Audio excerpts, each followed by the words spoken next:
ఏసీలో 16 degreesలో పడుకున్నారు. పొద్దున్న చూస్తే సార్ ఏం సార్ ఆడిపోయినాయి సార్, నా 2 గోలికాయలు పోయి. చాలామంది కామన్ సార్ ఏం సార్ లేవు సార్, ఎక్కడ పోయినాయి సార్. సార్ మధ్యాహ్నం యూరిన్ పోతుంది సార్, ఇంకా కొద్దిసేపు ఉంటే కింది పడిపోతాయేమో అని మొత్తము. సార్ హస్తప్రయోగము చేత్తో చేయలేదు సార్ నేను. సార్ హార్డ్ అయిన తర్వాత ఏదో ప్లాస్టిక్ బాటిల్ ఉంటే ట్రై చేసి, మామూలుగా ఉన్నప్పుడు స్క్రూ పెట్టేస్తే ఎరెక్ట్ అయినప్పుడు టైట్ ఉంటుంది కదా అని చిన్న స్క్రూ సిరకపోయినటువంటి అది బయటికి రాక మీరు వింటుంటేనే మీ ఫేస్ చూడండి కొంచెం మారిపోయింది. ఇట్లా చేశాడు ఇట్లా కూడా ఇది వాస్తవాలు. గైనకాలజీ అనగానే ఒక రకమైన గౌరవ అభిప్రాయం ప్రజల్లో ఉంది. ఆండ్రాలజిస్ట్ అనగానే మీరు అన్నట్టు డాక్టర్ ఆ డాక్టరే కదా. మీరు ఇటువంటి ఎప్పుడన్నా ఎదుర్కొన్నారా యాజ్ ఎ డాక్టర్గా? సార్ ఆండ్రాలజీ అంటే డాక్టర్ కదా, మీరు ఇంట్రెస్ట్ ఎట్లా వచ్చారా? హస్త ప్రయోగం చేస్తే పిల్లలు పుట్టరా? చేయడము తప్పు కాదు, చేయకపోవడము తప్పు కాదు. కానీ హస్తప్రయోగము ఒక హార్ట్ బీట్కి 1200 స్పర్మ్స్ ప్రొడ్యూస్ అవుతూ ఉంటాయి. మీరు హస్తప్రయోగం చేయడం వల్ల సీమన్ అంతా అయిపోయింది, స్పర్మ్ అంతా అయిపోయింది, ఇంకా వీళ్ళకు పిల్లలు పుట్టారేమో అనేది కరెక్ట్ కాదు. కానీ ప్రాబ్లం ఎక్కడ వస్తుందంటే సీమన్ వెళ్ళిపోతే వీక్నెస్ అనేది, వారానికి ఒకసారి ఏదో ప్రెజరు, ఏదో వీడియో చూస్తున్నావు, రొమాంటిక్ మూడ్ ఉంది, మనోడు ఒక వీడియో చూశాడు, హస్తప్రయోగం చేశాడు, రోజు భజన పెట్టి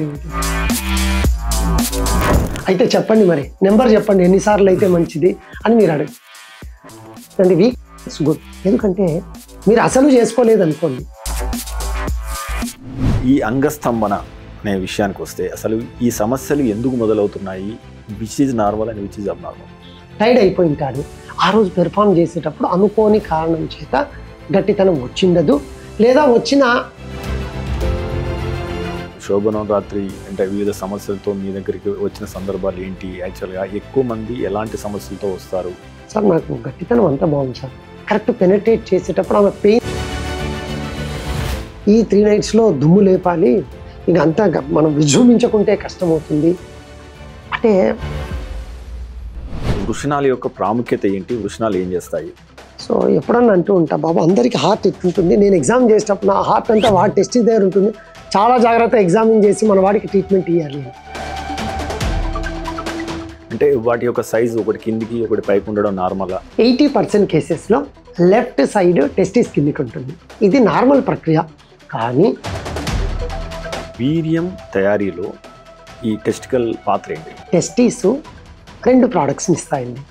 ఒకటి హీమోగ్లోబిన్ తయారు కావడంలో కూడా టెస్టోస్టెరాన్ ఇంపార్టెన్స్ ఉంటుంది. ఓన్లీ సెక్సువల్ గురించే కాదు, no, that is very important. చాలా మంది టెస్టోస్టెరాన్ బూస్టప్ దీనికే నో నో నో. పుట్టినప్పటి నుంచి, ఎందుకు సార్ పుట్టినప్పటి నుంచి అంటున్నారు? పురుషాంగం సైజ్ అనేది అంటే నార్మల్ ఏంటి, అబ్నార్మల్ ఏంటి, ఎరెక్షన్ అయినప్పుడు ఎంత ఉండాలి, ఎరెక్షన్ కాకముందు ఎంత ఉండాలి?